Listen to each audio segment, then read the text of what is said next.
that's how my first part of the day works. Then by 6 o'clock, I'm on for 2.5 hours until 8:30, quarter to 9.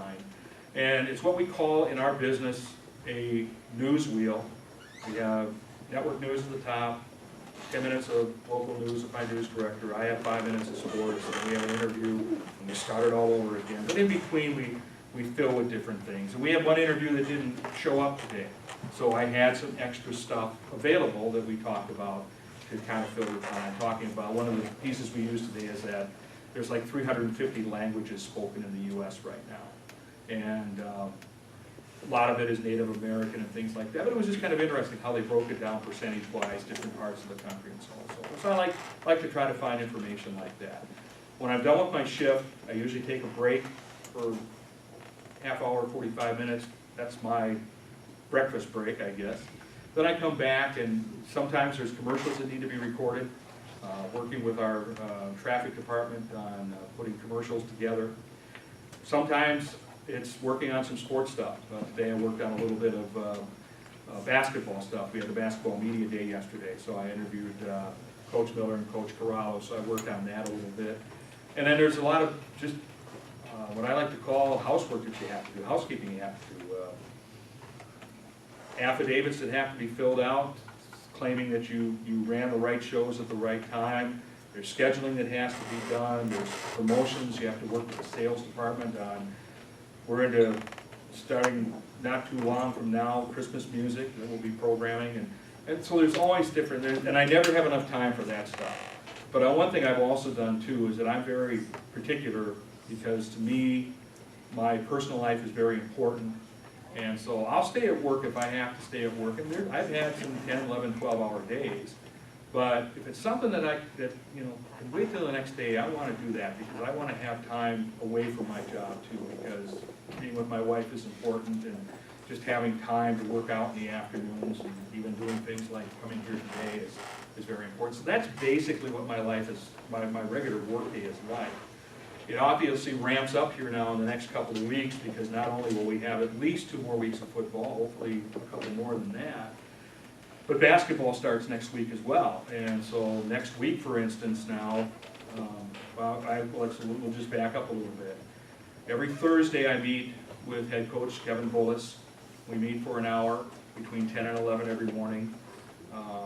We record 2 interviews. We go over injuries, depth charts, and just spending time to talk. And I know when Coach Leipold was here, there were some days that we'd sit and talk for half hour, 45 minutes about stuff just other than football, and which was always really refreshing. I always enjoyed that, and I have that same relationship with all the other coaches here on campus as well. But I spent an hour with Coach Bullis on Thursday mornings, and then Thursday nights we do a combined live show with their quarterback club. It's what we call our coaches show on Cool 106.5, and we've been rotating it around to different locations, 3 of which are here in Whitewater and 1 in Fort Atkinson. So the show is from 7 until 8, but I need to get there probably around 5:30 to get speakers set up, to get the table set up with the microphones, to get we're now using the internet a lot for our broadcasts, to get that equipment set up and ready to go. And usually it only takes 5 minutes, and you're done, and then you just kind of sit and mingle with the crowd, maybe talk to a few people.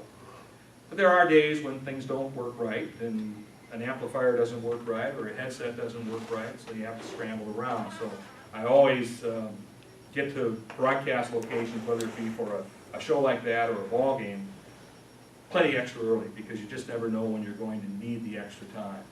So Thursdays are a full day for me, and then Fridays, some days, like now this Friday will be a travel day for me for football, and then now next week, for instance, I'll have football on Friday night, basketball on Friday night, football on Saturday afternoon, and then things really ramp up, because we'll have football on Saturdays, hopefully for another few more Saturdays, but we also have basketball starting up, both men's and women's. So there's 6 weeks of the year that are very busy for me. But then there are other 6 weeks, with the exception of the month or so we do with baseball, that's my off season. And my off season is nice, because not only does it slow down from a sports perspective, but it kind of slows down from a radio perspective as well. There's not as many different things that are going on. So it gives me a chance to get some vacation time in and kind of recharge the batteries. And quite frankly, when I walk away, when basketball season is done, I walk away. I'll watch the March Madness for the Division I, and then I'm done with basketball for a while. Because you get kind of burned out after a while. But when you have a good run, like the women getting to the Final Four 3 times, men getting to the Final Four twice, it's a lot of fun, and it makes some of those cold nights driving home on Interstate 94 after a gut-wrenching loss at Superior or someplace like that, kind of makes it all worthwhile a little bit. Now I'll tell you, I had kind of I like to call it my epiphany moment. For those of you who are maybe familiar with central Wisconsin, there's 2 small high schools that really should be combined, but they're very strong people that want their identity with their high schools. Elman Bancroft, which has about 90 students, and Plainfield Tri-County, which I think has about 120. It was a Tuesday night, snowstorm, cold weather. I'm doing a girls' basketball between the 2 schools. By the way, they're 8 miles apart, I should preface that. And there were probably 20 people in the entire gymnasium, probably 12 people on each team. Well, it should be more than 20. Probably 12 on each team, the referees, the scorekeepers, and me. I'm sitting up on the stage. It's a lopsided game. I couldn't even tell you who was winning or who was losing. It was a terrible game. All I'm thinking about is that driving snow outside, how am I going to get back 35 miles to where I live? And there's that moment I just said to myself, do I really want to continue doing this? Is it that important to me to be doing a game that nobody cares about? Anybody who cared about it was there, so I didn't figure anybody was listening. It was lousy weather, lousy game. But I came back and I still did the next game. So obviously I said to myself, I must still want to really do this, even though that was a lousy night, and it was one night that you just saying, why am I even here? So it can be very rewarding. And now I fast forward and I see where I've been flying all over the country doing games and getting a chance to do big time games and getting a chance to do some national stuff. So I guess it's all worthwhile. So it's just kind of how you kind of look at that, so on and so forth. How are we doing on time here? Oh. Yep, about 5 minutes, so if anybody has any questions, now would be a good time. Yes. Kind of how you were saying with baseball when you were doing the Brewers, Yeah. you weren't really sure about Mm-hmm. everything. How would you have to prepare for something like that if you need to completely learn the sport that you're gonna Well, fortunately, I knew enough about baseball. I played a little bit, I'm not very good at it, but I follow it enough. I'll tell you what, I went back and found every back issue at the radio station we worked at. This is long before the internet. We used to keep the sports section every day in a closet, and that was our resource. And so I just started going back on box scores, because the Brewers were actually out of it that year. They weren't playing very well. I wasn't even really following the games on radio or television for that matter. I was into high school football at that point. But I went back and I just found whatever I could in box scores and game stories and stuff like that. That's what prepped me for that. For other sports, you learn how to, if you're passionate enough to want to be able to do this, you'll find your way. You'll just, maybe you just ask somebody, and that's the other thing too, I wanted to tell people too. And whenever I hire somebody at the radio station, there's never such thing as a dumb question to ask. And I think one of the biggest mistakes, and I'm guilty of it sometimes myself, is that, you'll say, I can figure this out, I'll do this. You know what? Sometimes the best thing to do is just ask, because you know what? People will tell you. They'll give you the direction. If I had to do soccer, for instance, I think the first thing I'd do is I'd go over to Coach Kwame and say, tell me the basics about soccer. I followed it enough now so I can kind of make my way around, but what do you call the moves? Or volleyball would be better, because I know nothing about volleyball. That would be something where I'd go to the coach, or I would go to an assistant coach or something and say, okay, what's a dig, what's a spike? I've heard those terms, but I have no idea what they are. So yeah, if you get an opportunity and they say, hey, we'd like to have you help us with this, don't be afraid to ask, because people will point you in the right direction. They'll give you kind of a little bit of a background. And at least get you started with it. Does that help you at all? Okay. Anything else? I was just going to say, as far as the future is concerned, I go back to the first thing I said, there's always gonna be jobs out there.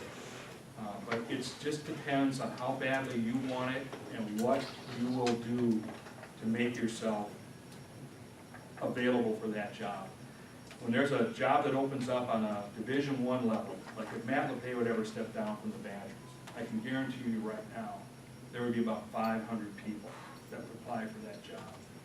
And they would probably only interview maybe 10 if they interviewed that many at all. So you really have to, you have to make yourself special, you have to set yourself apart.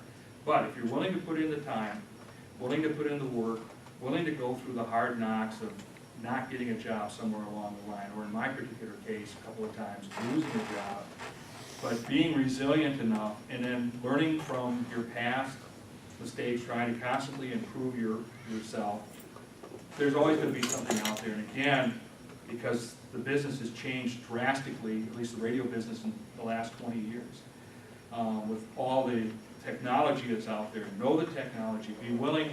Don't be afraid to learn stuff. Don't be afraid to give some stuff a try. Don't be afraid, like I said a moment ago, to ask questions. Because if you're willing to do that sort of stuff, I think it'll help you. And it can be very, very rewarding. It's going to be frustrating at times. There's no question about it. There's going to be times where you wonder if you really want to continue to do it. But you know, evaluate yourself all the time and you know, work with people that you can trust their opinions on what you do. And that'll help you. That'll help you a lot. And once you get started, once you get your feet on the ground, then doors will open for you. And take advantage of them when you can. And don't be afraid. You know, the biggest thing, and this is the thing that always held me back, I didn't want to move. I had a house, didn't want to sell the house, you know. But if there's a job out there that you think you could be good at, be willing to make the sacrifice for it. And that might help you out there too. So, anything else I can answer for anybody? Well, I thank you for this opportunity. Thanks, Gary. You guys